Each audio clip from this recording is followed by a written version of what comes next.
To this day, people argue that Rome's downfall was inevitable. Whether due to economic troubles, political turmoil, or overambitious empire expansion, one of the most legendary empires of all time quickly collapsed despite its previous successes. In a more modern context, some may suggest that the upcoming Universal Kids Resort in Texas is the new Rome of the theme park world. Ambitious and part of a broader expansion project, could this new resort mark the beginning of a catastrophic downfall for the seemingly ever-inclining Universal company? Or instead, will it serve as a launchpad for its complete attraction and entertainment domination? Let's add some context before we try to answer that question. For the last decade, Universal Studios has quietly been clawing its way to the top of the theme park ladder, and the opening of its newest theme park, Epic Universe, in May 2025, is really going to solidify a path for the company's future trajectory. Whether this empowers them and other entertainment bodies to open new theme parks and take more ambitious creative risks with their products, or does the complete opposite and dissuades them from ever undertaking a large project again, is yet to be seen. But this isn't the only major project coming from Universal this decade. In fact, it's just one of the many projects being worked on by Universal this year. And all of this leads us onto the attraction which, beyond the almost guaranteed success of Epic Universe, could really be the one that makes or breaks Universal's risk-taking streak. A true diversification from anything they've offered before, this new concept-style resort is geared specifically towards families and children, and, while borrowing key elements from existing theme park models, feels more like a bright, souped-up resort version of Disney's Galactic Star Cruiser than it does Universal's new Epic theme park. So, following the recent announcement of extra details including a confirmation of lands and a reconfirmed opening period, we're going to be doing a breakdown of everything that could go wrong and debunking some of the potential downfalls in a kind of pre-opening risk analysis for the new Universal Kids Resort located in Frisco, Texas.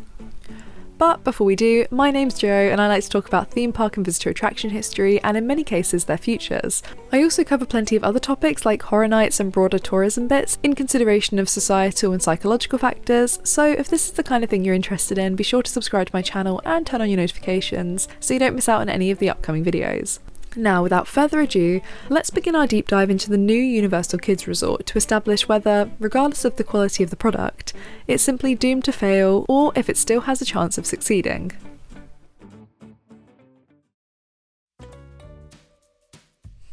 Let's begin with a brief history of the new addition. In January 2023, it was announced that Universal would open a new concept-styled resort geared especially towards families with children. Featuring immersive themed lands, the 32-acre resort would operate as a celebration of Universal's brand of entertainment, innovation and characters. Concept art was released in 2023, and IP attachments were announced in February 2025. With an estimated cost of $550 million, half of the reported price tag of Epic Universe, the resort, complete with rides and a 5-storey hotel, is set to open in 2026.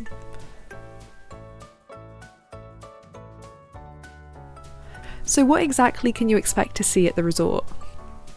There's not too much information available right now as we're in a weird post-speculation but pre-opening phase, so I'll largely be taking information both directly and paraphrasing from the most recent Comcast NBC Universal press release for this section.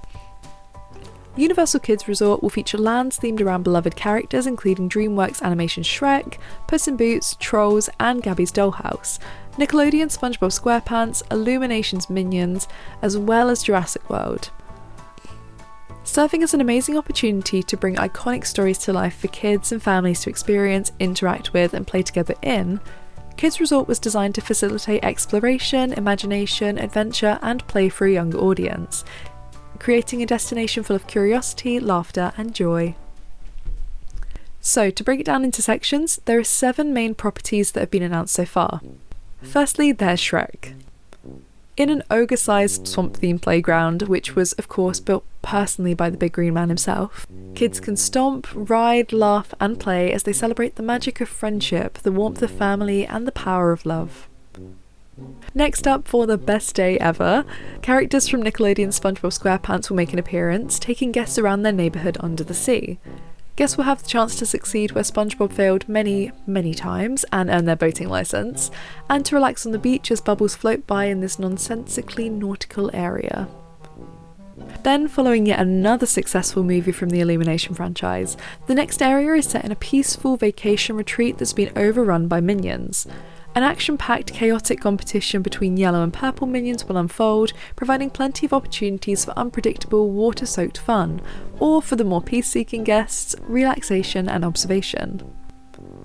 Guests will also be able to learn about and come face-to-face with beloved dinosaurs from the Jurassic World franchise in uniquely exciting and interactive ways. There's not too much information on this one just yet, but I'm rooting for an animatronic dinosaur petting zoo and Triceratops rides like the one we saw in the Jurassic World movie, although we're far more likely to see characters from the new animated series. Circling back to DreamWorks, the resort will boast the most melodic, awesome musical festival in the world with characters from the Trolls series, and by the sound of things, you can also see a colourful, joy-filled and glittery stage show featuring those same familiar faces. Similarly, a Puss in Boots area featuring characters from the film was also announced, with a kitty adoption drive complete with sideshow games, fun rides and festival foods.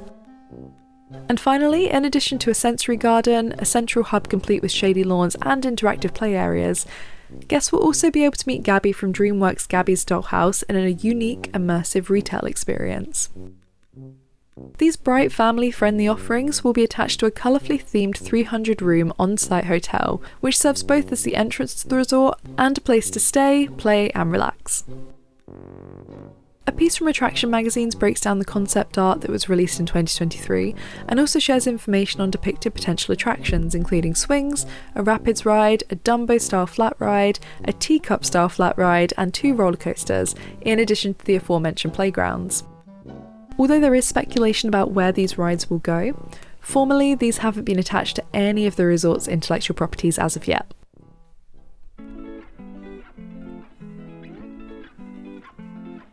So, this all sounds great. The resort, full of fun, bright and familiar franchises, will entertain both day guests and stay-over guests, seemingly without any seasonal restrictions, and will broaden the scope of Universal's portfolio and their geographic reach. Though, as the subject of this video may indicate, there could well be some issues that cause the project to fall at the first hurdle. The same press release cited before basically summarises all the points we'll be covering here, so here is the section in question. Universal Kids Resort in Frisco is the first theme park designed specifically for families with young children, and is part of the company's approach to bringing the Universal brand to life to new audiences, in new markets through new original concepts. I'd like to preface this section with a little note to say I'm actually really optimistic about the project. It's so nice to see companies taking risks in a typically safe and approaching saturated market, even if it does feel safer due to the inclusion of reliable IPs and the backing of a really large, internationally successful company. But back on topic, I think the key 3 potential concerns about the park are as follows. 1, a lack of novelty. 2, an unfamiliar playing field. And 3, a risky target audience. And we're going to cover these one by one. First up, we have our lack of novelty. Despite expressing the inclusion of new original concepts, nearly every property included in this new resort is a familiar repeated entry from other products in the Universal portfolio, and even beyond. At the time of creating this video, Gabby's Doll's House, Shrek, Puss in Boots and Trolls are all featured in Universal Studios Florida's DreamWorks Land, and some of the things mentioned in the press release echo things that we're already seeing in the parks, like Shrek's Swamp Meet or Trolls Troller Coaster, which in my opinion is one of the best named attractions of all time. SpongeBob SquarePants features in SpongeBob StorePants, Minions can be found in the shops, restaurants and Despicable Me attractions in Universal parks all around the world, and Jurassic World the ride can be found in Hollywood and Velocicoaster in Orlando. Many of these franchises can also be seen in Six Flags parks, including the now defunct Six Flags New Orleans, the DreamWorks Water Park and Nickelodeon Universe, which is located in the American Dream Mall. And it's not just current attractions that have utilised these franchises, with fan favourites like Shrek 4D and Jimmy Neutron's Nicktoon Blast featuring characters from them too. All of this to say, these offerings aren't exactly new, especially to season guests who may be taking their kids to the park. Although this may seem inconsequential as, I can hear you say, other competitors are always opening duplicate attractions or featuring the same franchise, so what's the difference here? Well, my dear listener, the key difference is that most of these other attractions open with at least one fresh or original property that has never been seen elsewhere. Disneyland Paris is the perfect example of this, where despite opening with a very Disney Parks approved lineup, both Big Thunder Mountain and Phantom Manor, which you may know back at home as the Haunted Mansion, opened with enough twist to differentiate them. But with the information we have so far about this new resort, there doesn't seem to be too many fresh additions in terms of rides or IP. There is one, however, that is just vague enough to spark some discussion: the Jurassic World section. Described as a new adventure exclusively created for young explorers, which will be both exhilarating and awe-inspiring, this land could easily fill a recently arising void in family-friendly dinosaur-themed attractions, and offer something that's unique enough to encourage visitors, including younger theme park veterans, to visit.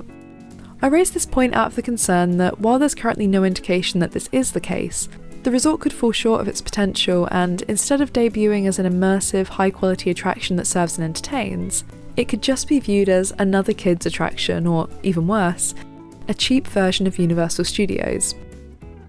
Balancing the safety, security, and clearly demonstrated viability of an existing IP integration with the market expectation of new experiences is a challenging one.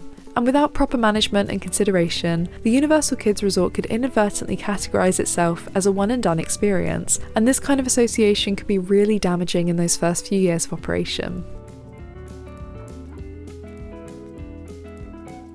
Honing in on our core offering, the resort will combine the kids' theme park with a 300-room themed hotel, and that is our next concern.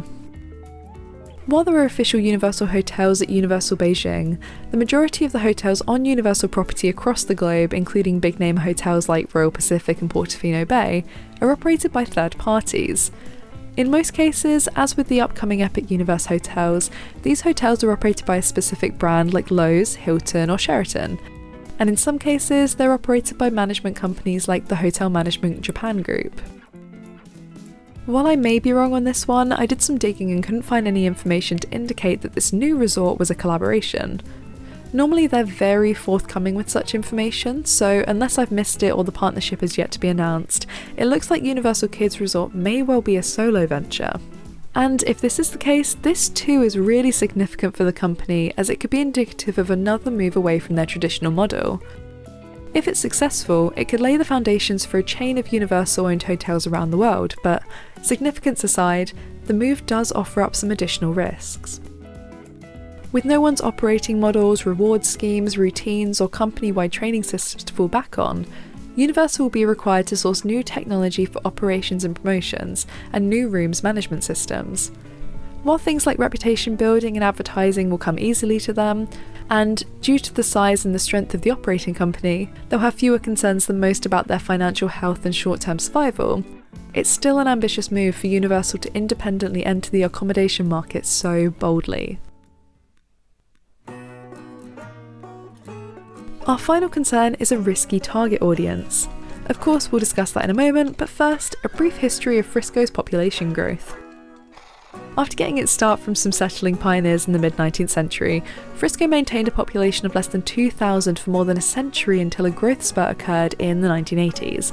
Since then, the population of Frisco continued to grow and almost doubled from 120,000 in 2011 to over 200,000 people now calling Frisco their home, although many do use it as a commuter base for their work in the Dallas-Fort Worth Metroplex.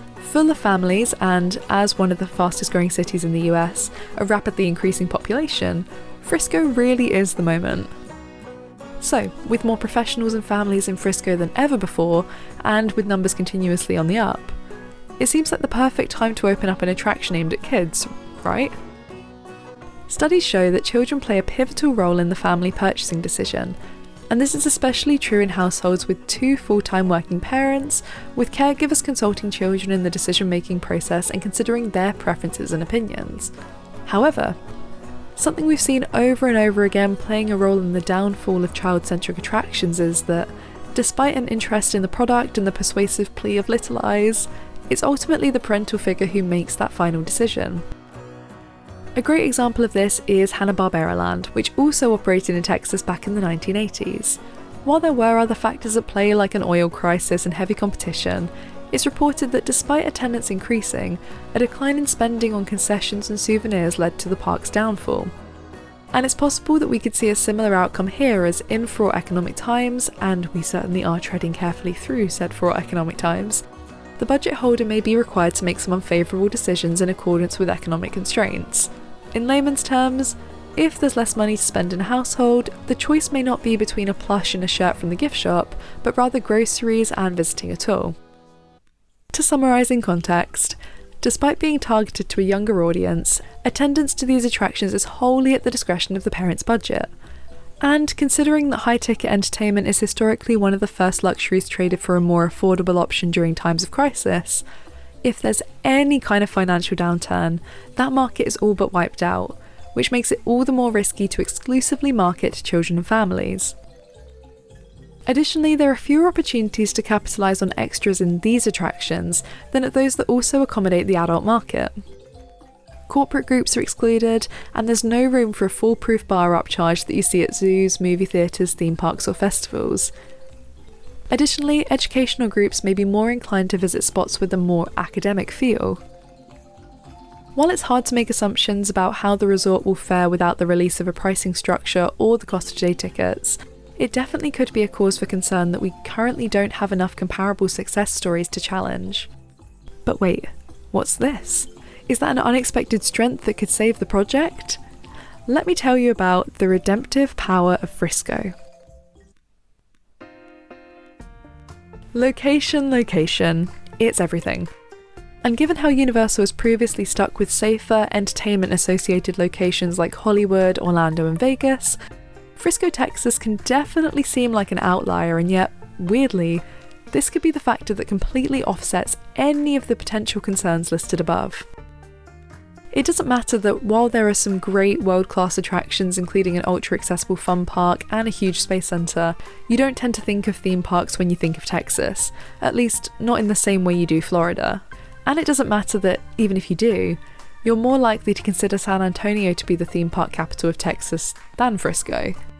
Because the most interesting thing about the once quaint and quiet Frisco is that, in addition to its population boom, it's also experiencing an entertainment boom, likely attributed to the growing market of commuting professionals, many of which have young families and disposable income.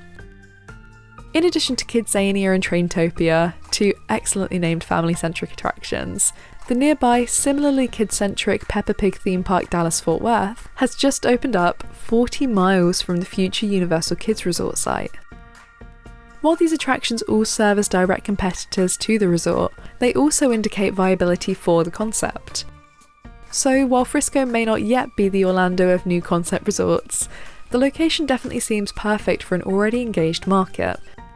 Before I wrap up on this point, I'd like to quickly circle back to Hanna-Barbera Land and address the previously raised concerns in consideration of this. While both Universal Kids and Peppa Pig Dallas-Fort Worth bear striking resemblance to the Hanna-Barbera theme park, it might just be possible that enough has changed in 40 years that maybe, just maybe, things could be different this time around. So, let's summarise once again.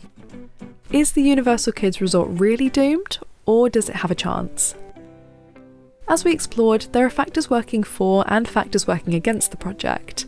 Entering a new playing field, both geographically and in a business sense, and trying to establish a sense of originality whilst encouraging repeatability is especially tough. But having a present, engaged market definitely serves as a saving grace. Overall, it's important to view this as a test run for the market, to gauge if there's an interest or financial viability to a largely untapped concept. The key messaging of their marketing for the resort is immersive family fun and togetherness, which I think is exactly what a market arguably more socially removed than any before due to technology and dwindling social villages may be craving. And large swathes of the market are constantly on the hunt for more affordable ways to treat and entertain their family, balancing quality with a fair price tag. It's very easy to dismiss the resort if you're not the direct target audience, but it seems sweet, full of heart, and generally really upbeat. Potentially a fantastic diversification to the Universal portfolio, I'd be thrilled to see a series of Universal Kids Resort pop up around the country, if not the world, offering plenty of geographically accessible opportunities for entertainment. So, what do you think? Do you think this new resort will serve as a springboard for a dozen more carbon copies? Or is this just the first of many products in the Universal pipeline aimed to shake up the visitor attraction and entertainment sphere? Alternatively, is it set to face a similar fate to previous attractions and serve only as a lesson for those hoping to break into the untapped market? Let me know in the comments. Regardless, thank you so much for watching. If you enjoyed this video, be sure to like, subscribe, leave a comment, and also turn on your notifications if you do subscribe so you don't miss out on any upcoming videos, and check out the information in the description to support me on alternative platforms. I hope you enjoyed this video and have a wonderful day. Bye bye.